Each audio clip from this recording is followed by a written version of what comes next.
welcome back. You're watching The Property Show. We'll talk about Pune, Navi Mumbai and Mumbai in just a bit. But first, let's introduce our legal voice of the week. Neeraj Kumar, partner DSK Legal, joins us in our Delhi studio to solve your property-related legal hassles. Neeraj, thank you so much for joining us today.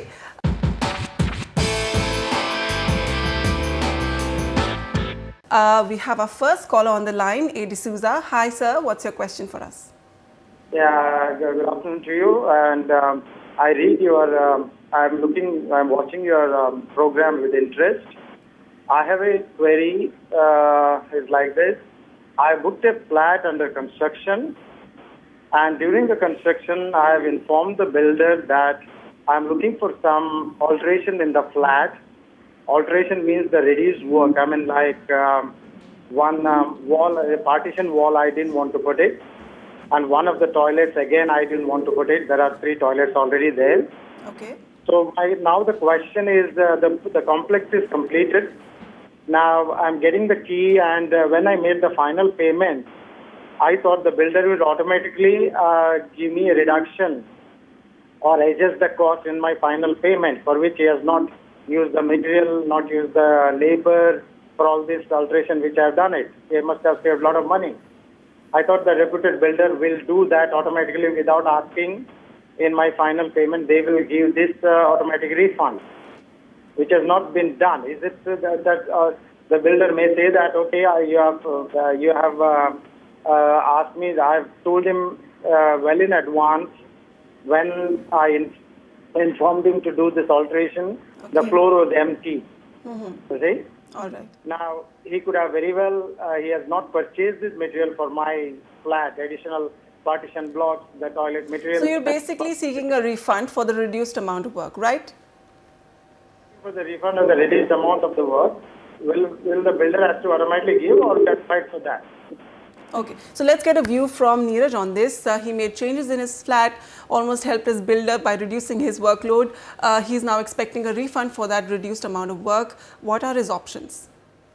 Largely the issue of refund will depend upon what is provided in the flat bar agreement that you have with the builder.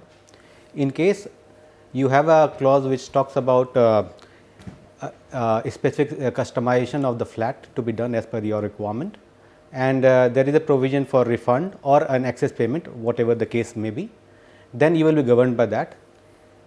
In absence of such a provision in the flat bar agreement, still you are entitled for a refund.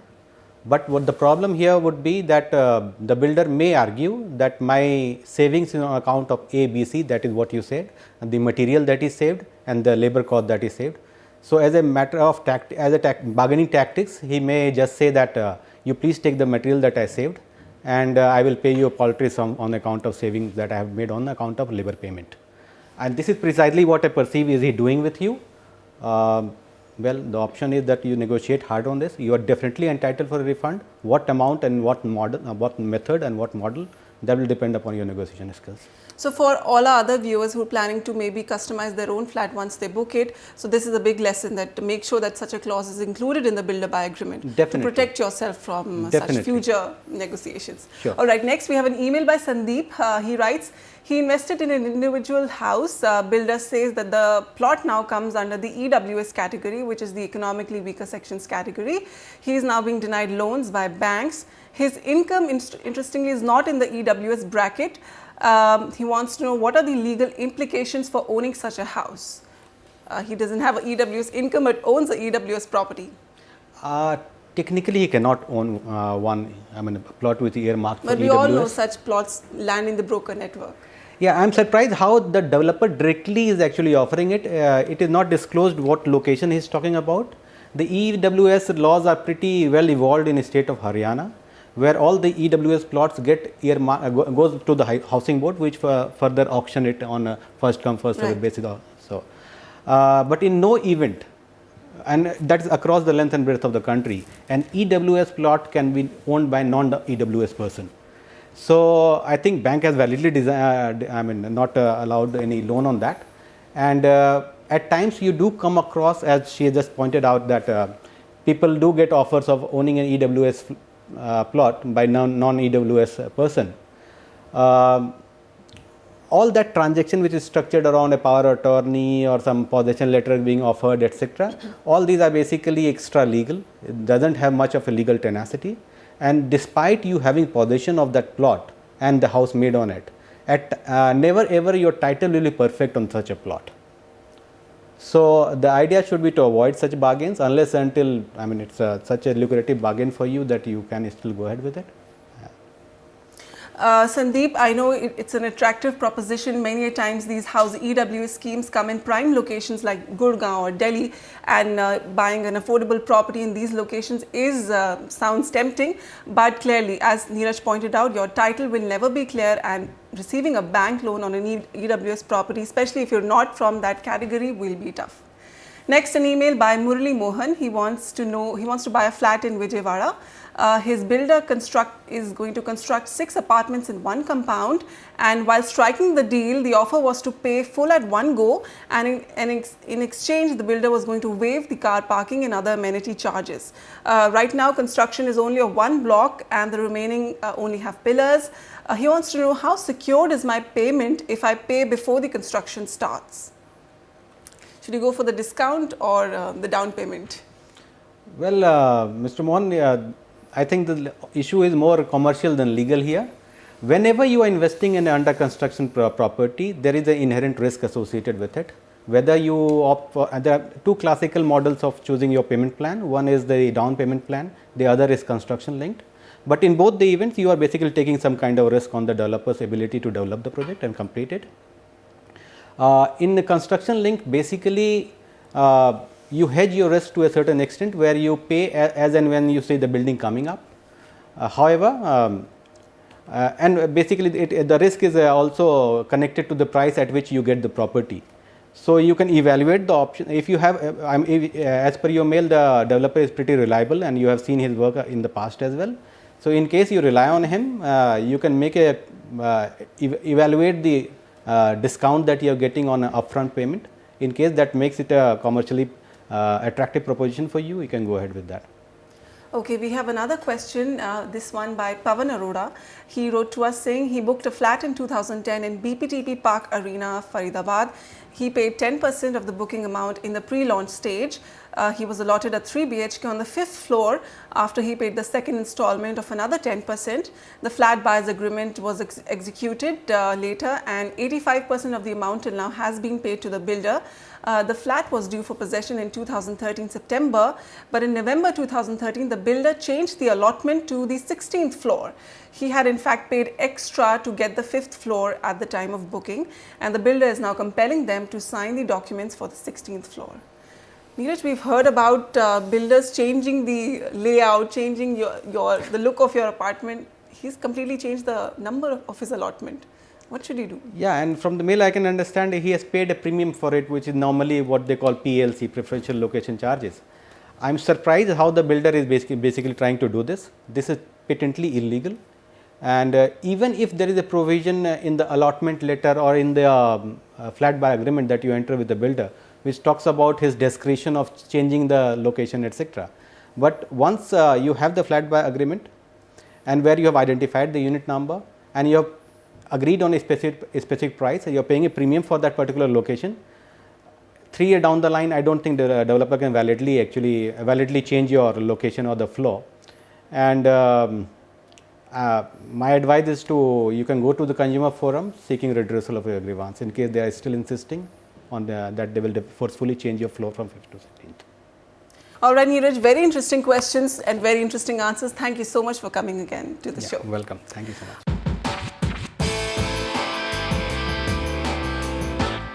All right, moving on to your queries once again. We have Leo on the line with us now. Hi, Leo, what's your question? Yeah, hi Manisha.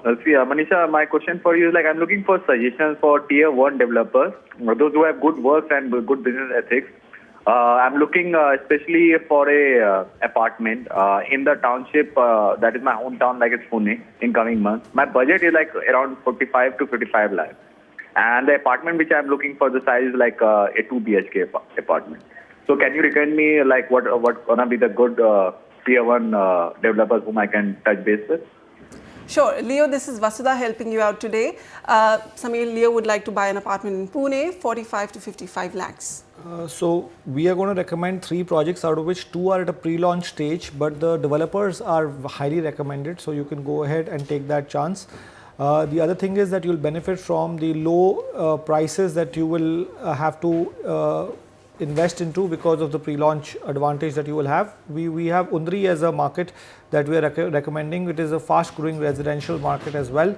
If you were to look at the key data points, inventory overhang is safe, it's 22 months, supply is decent, the weighted average price of the mid to luxury segment is now at 4,300 rupees a square foot, 36% has been the price appreciation or 14% on an annualized basis. The 3 recommendations from our side: Godrej Prana by Godrej Properties. This will be launched soon. To invest at a pre-launch stage will be beneficial here. The price is roughly about 4,800 rupees a square foot. It's higher than the market, but because of the reputation of the developer, construction will be top quality and accessibility is good as it is only 10 kilometers from the Pune-Solapur highway. The second project is Springtown 2 by Bhumi Promoters and Developers. This is at 4,650 rupees a square foot. This project is near major schools, colleges and resorts. It's 1.5 years away from completion, 2016, and the phase 1 of the project is already ready and families have started to live here. Lastly, we have Urban Next. This is VIP Group. This is in Undri. This is at 4,300 rupees a square foot. This project is also at a pre-launch stage and construction has not started but will start soon. That's why there's a distinct price advantage. Builder is reputed in this micro market. Okay, Leo, you want to make money out of the Pune market, so we recommend Undri as a location for you to invest in. Undri is well connected to main localities of Pune through major expressways and highways. It also has a dense green cover which is protected by the state government and also an attractive residential option for the IT workforce in the nearby locations. Projects you could look at: Godrej Prana by Godrej Properties, Springtown 2 by Bhumi Promoters and Developers, and Urban Nest by VTP Group. Okay, next another caller, Soumya Das. Hi Soumya, what's your question? Hi, I'm Soumya here.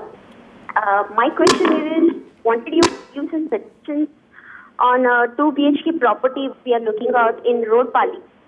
Okay. We have shortlisted one project in the Sai Avnish by Sai Developers.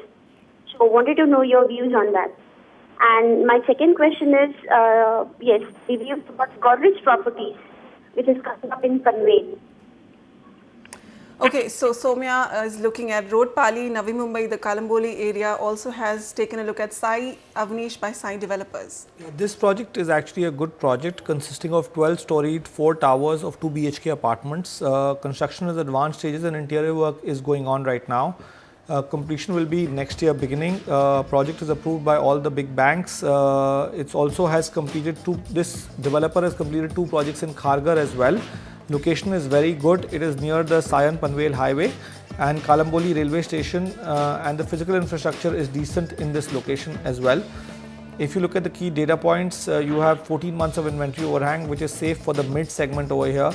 Price has touched about 5,600 rupees a square foot on the weighted average price scale. Price appreciation has been now muted. It's about 24% over the last 2.5 years, but hopefully it should start picking up now. There are 2 more recommendations from our side. Savan Heritage by Sri Savan Builders. This is available with the developer. This project is a residential cum commercial building with shops on GF ground floor and residential up to 17 stories. Then we have the second project, which is Springfield High Tech Ultra Homes Kalamboli. This is 5,600 rupees a square foot, available with the developer. This is a standalone building of 35 total apartments, so very small project, but it's approved by all the top banks and location is reasonably decent, close to 2 kilometers from the Sion Panvel highway and 4 kilometers from the Kalamboli junction. All right, Soumya, you can go ahead with your project Avnish by Sai Developers. It's a good project. 2 more projects in Kalamboli that we'd like you to look at. There is Savan Heritage by Sri Savan Builders and Springfield by High Tech Ultra Homes. We also have another caller, Danish Malik. Hi Danish, what's your question for us? Hello ma'am, we are looking for 2 BHK residential apartment in Sakinaka, Andheri area in Mumbai. We are having a budget of around rupees 1.5 to 1.6 CR. Can you please suggest any new development in the areas that is taking place? As of now, I have not googled for any projects. Okay, Danish wants a 2 BHK in these prime locations, Sakinaka, Andheri area. So These are very standard locations. What we are recommending is Andheri East and Jogeshwari. Well lived in secondary markets, all the infrastructure is there in place already. If you were to look at the key data points, inventory overhang is still for the mid segment very safe. Andheri is 22 months, Jogeshwari is 20 months. Weighted average price 14,000 rupees for Andheri East and Jogeshwari is 12,000. Price appreciation is very similar, 31 and 32% over the last 2.5 years respectively, which translates to 12 to 13% on an annualized basis. The three projects that you can look at are Asta by Gundecha Builders, Andheri East. This is 18,500 on carpet area. Project is a mix of two towers of G plus 12 stories. This project is approved by all 2-3 big banks. Construction has started and reached plinth level, and the project will be completed in 2016. Then you have Madhukosh by DS Kulkarni Developers. This is available with the developer even now. It has spread into two towers. Construction is in advanced stages and location is excellent, and it is very near to the Sakinaka metro station and just 5 kilometers from the international airport. Lastly, we have Verona by BBJ Worldwide. This is Jogeshwari. This is 12,000 rupees a square foot. Construction is started up to the plinth level and completion is late 2017. Location is good and is at 2 kilometers from Oshiwara railway station. Danish, we'd recommend you look at Andheri East and Jogeshwari West. Talking about Andheri East, a lot of infrastructure improvements in this area has given a fillip to the residential market here, and the upcoming metro line between Versova and Ghatkopar is a big driver. Talking of Jogeshwari West, connectivity to important suburbs of Mumbai is a great driver of this market. Look at projects like Asta by Gundecha Builders, Madhukosh by DS Kulkarni Developers and Verona by BBJ Worldwide. Staying with the MMR region, today we're going to introduce a new micro market on the show. It's called by many names, Sat Rasta, Sane Guruji Marg, or the more new age Jacob Circle. This growing micro market is fast emerging into a residential destination of choice for Mumbaikars, especially for those who are seeking the much coveted tag of being a South Mumbaikar. So what are the big hits and misses of Jacob Circle? Ashish Bhatia with this report. Mumbai has always been at the center of a battle to live in what Mumbaikars consider the prime locations of the city. One such location is South Mumbai. It's not unusual to see home buyers battling it out to live in South Mumbai and earn the South Mumbaikar tag, while looking down on everyone else, even those living in the western suburbs. But ballooning property prices and few new launches in this part of the city have increased pressure on South Mumbaikars to look out for other alternatives. The people who are in South Mumbai today, they're entering into the 4th or the 5th generation.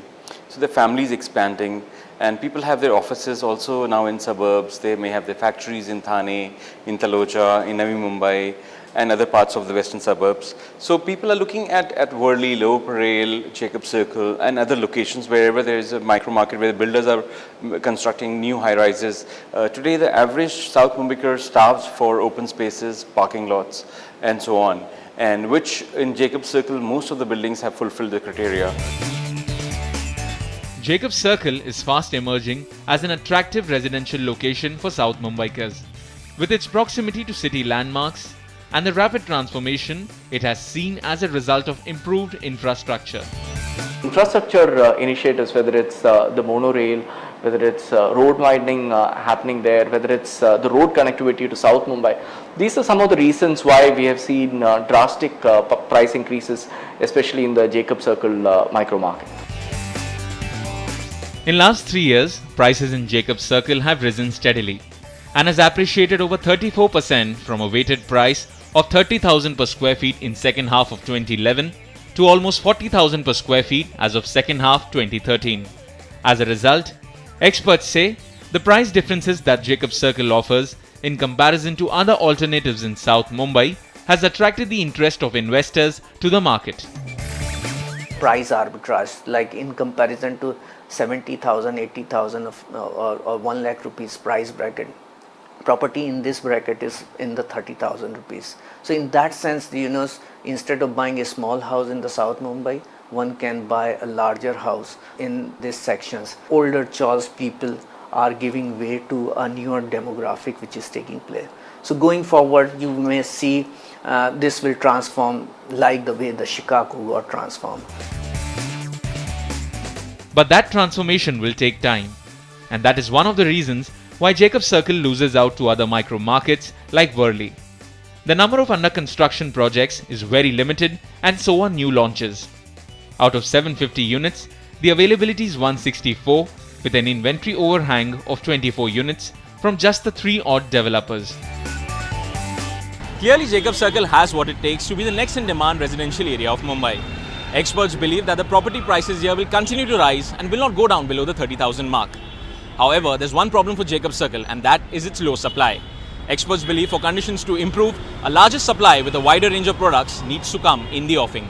With camera person Mallikarjuna, Ashish Bhatia for NDTV. We'll take a small break here. On the other side, smart investment options in Delhi's eastern suburb, Noida.